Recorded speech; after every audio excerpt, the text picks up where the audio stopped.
வணக்கம். சேலம் பெரியார் பல்கலைக்கழகத்தின் துணைவேந்தராக ஜெகநாதன் மற்றும் பதிவாளர் தங்கவேல் ஆகியோர் நியமிக்கப்பட்டதற்கு பிறகு பல்கலைக்கழகத்தில் பல்வேறு முறைகேடுகள் நடைபெற்றதாக தமிழ்நாடு அரசுக்கு தொடர் புகார்கள் வந்தது.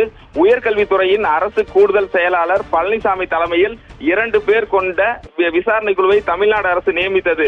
புகார்கள் தொடர்பாக விசாரணை மேற்கொள்ள வேண்டும் என்ற அரசாணை பிறப்பிக்கப்பட்டது. இந்த விசாரணை குழு பெரியார் பல்கலைக்கழகத்தின் 10 கட்டங்களாக ஆய்வு மேற்கொண்டு கடந்த 3 ஆண்டுகள் குறித்து ஆவணங்கள் சரிபார்த்தது மட்டுமில்லாமல் பல்கலைக்கழக ஆசிரியர்கள், தொழிலாளர்கள், தனியார் அமைப்பினர் என அனைவரிடமும் தீவிர விசாரணை மேற்கொள்ளப்பட்டது. இந்த விசாரணை குழுவின் அறிக்கை கடந்த 5ஆம் தேதி தமிழ்நாடு அரசிடம் சமர்ப்பிக்கப்பட்டது.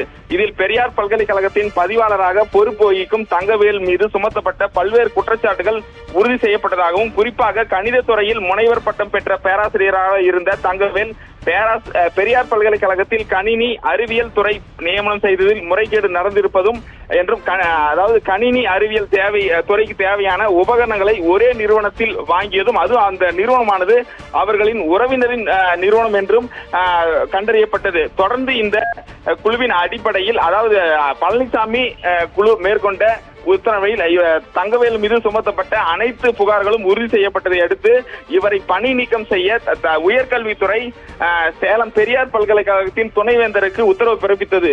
இந்த நிலையில்தான் அவருக்கு உத்தரவு பிறப்பிக்காமல் தற்பொழுது அவர் மருத்துவ விடுப்பில் சென்றுள்ளார்.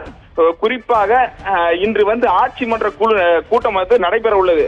இந்த நிலையில் தான் தற்பொழுது அவர் மருத்துவ விடுப்பில் சென்றுள்ளார். பல்கலைக்கழகத்தின் ஆட்சி மன்ற குழு கூட்டம் இன்று நடைபெற உள்ள நிலையில் இந்த கூட்டத்தில் பதிவாளர் கலந்து கொள்வதற்கு ஆசிரியர் சங்கம், தொழிலாளர் சங்கம் மற்றும் மாணவர் அமைப்பினர் கடும் எதிர்ப்பு தெரிவித்து வந்த நிலையில் திடீரென மருத்துவ விடுப்பில் செல்வதாக அறிவிப்பை வெளியிட்டுள்ளார். இந்த அறிவிப்பு பெரும் சர்ச்சையை ஏற்படுத்தியுள்ளது. இந்த மாத இறுதியில் அவர் ஓய்வு பெற உள்ளார்.